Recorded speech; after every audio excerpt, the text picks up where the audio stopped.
সম্প্রতি প্রকাশ্যে এসেছে টাইগার শ্রফ ও সঞ্জয় দত্ত অভিনীত বাঘি 4 সিনেমার ট্রেলার। টিজার দেখার পরেই ট্রেলার মুক্তির জন্য অধীর আগ্রহে ছিলেন দর্শকরা। অন্যদিকে দীর্ঘ অপেক্ষার অবসান ঘটিয়ে উন্মোচিত হয়েছে বহুল প্রতীক্ষিত বাহুবলী দ্য এপিকের প্রথম ঝলক। সিনেমা দুটির আদ্যপান্ত নিয়ে থাকছে প্রতিবেদনে।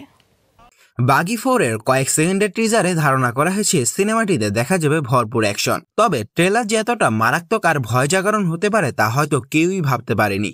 3 মিনিট 42 সেকেন্ডের ট্রেলারে দেখানো হয়েছে প্রেমের দারুণ এক গল্প, যেখানে টাইগার তার মৃত প্রেমিকায় আচ্ছন্ন। সে কিছুতেই স্বীকার করতে চায় না তার প্রেমিকার মৃত্যু হয়েছে। নৌবাহিনীর অফিসার হওয়া সত্ত্বেও টাইগারের জীবন ছিন্ন বিচ্ছিন্ন হয়ে যায় এই প্রেমিকার মৃত্যুর পর। আর এই প্রেমিকাকেই খুঁজে বেড়ান টাইগার, যার কোনো অস্তিত্বই নেই। তবে প্রেমিকা কি লুকিয়ে আছে নাকি আছে অন্য কোনো রহস্য? তবে গল্প যাই হোক না কেন, টাইগারের অসাধারণ অ্যাকশন নজর কেড়েছে সকলের। শুধু টাইগার একাই নয়, ট্রেলারে নজর কেড়েছেন সঞ্জয় দত্ত। অবিকল রণবীরের মতো অ্যাকশনে দেখা গেছে তাকে। সিনেমাটিকে অ্যানিমেলের সাথে তুলনা করেছে অনেকেই, কারণ এতে অভিনয় করেছেন সৌরভ সুজদেব। পার্থক্য শুধু এতটুকুই যে সেখানে ববি দেওয়ালের পরিবর্তে আছে সঞ্জয় দত্ত। বাঘি 4 প্রেক্ষাগৃহে মুক্তি পাবে আগামী 5 সেপ্টেম্বর।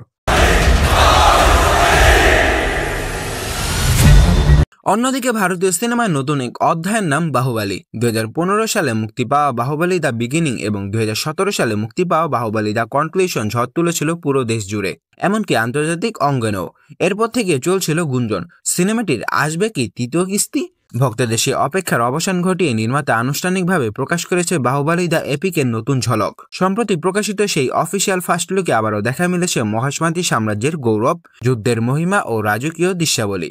বহু বছর পর প্রভাসকে বাহুবলী রূপে ফিরে পেয়ে উচ্ছ্বসিত ভক্তরা। বাহুবলী দ্য এপিক শুধু নামেই নতুন নয়, নির্মাণও আছে নতুনত্ব।